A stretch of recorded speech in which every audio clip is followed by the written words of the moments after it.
There's an interesting guest in town, Mr. Jason Miller, the senior spokesperson for Donald Trump in his 2016 election campaign, and Mr. Trump's senior advisor in his 2020 campaign, who fervently believes, and I believe it is proven, that many voters are tired of the political left, the woke, and the so-called progressives, who are really regressive, the so-called moderates, who are anything but moderate and more like haters. Voters are looking for centre-right figures with centre-right policies who'll get into the ring and prosecute the case against an avalanche of left-wing woke nonsense. Now, my viewers have heard me talk about the propaganda in our classrooms. Young children and university students belted around the head by climate change dogma.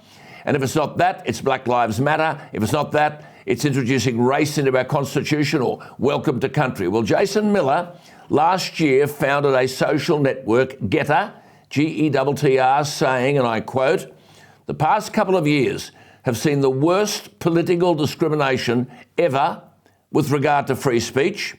And he says, and I had a front row seat watching it happen in the US, working for President Trump in 2020.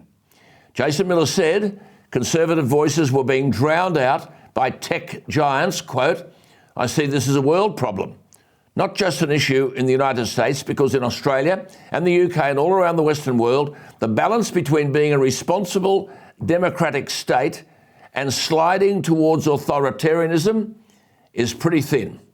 Well, the good news is, with people like Jason Miller and Getter, and here at ADH, the fight back has begun. Those outlets and tech giants and media conglomerates who boast that you'll get quote-unquote honest opinions never admit that the only opinions that are allowed are those of which they approve. The free world has no hope in that environment, which is merely an imitation of Moscow and Beijing.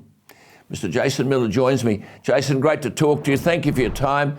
Thank you for taking a stand. You said the worst political discrimination ever with regard to free speech. Just amplify that for us. Yes, and Alan, it's an honor to be with you. Honored to be with you this evening. It's not just about politics, even with 2020 and 2021, where the free speech assault really occurred, or initially occurred, was surrounding COVID and the origins of COVID coming from Wuhan in China. And as people started to speak up and report on what really happened, how this virus was unleashed and then covered up around the world, the big tech giants started to shut them down. Now, as we entered into the 2020 election season in the United States, we had the Hunter Biden laptop scandal, which we can go into a little bit more, and then President Trump ultimately being deplatformed. But this was not a unique American problem, and it wasn't just politics. What we're seeing is that anybody who is willing to stand up and dissent, to offer a counter opinion to what the media elites are telling us, find themselves banned.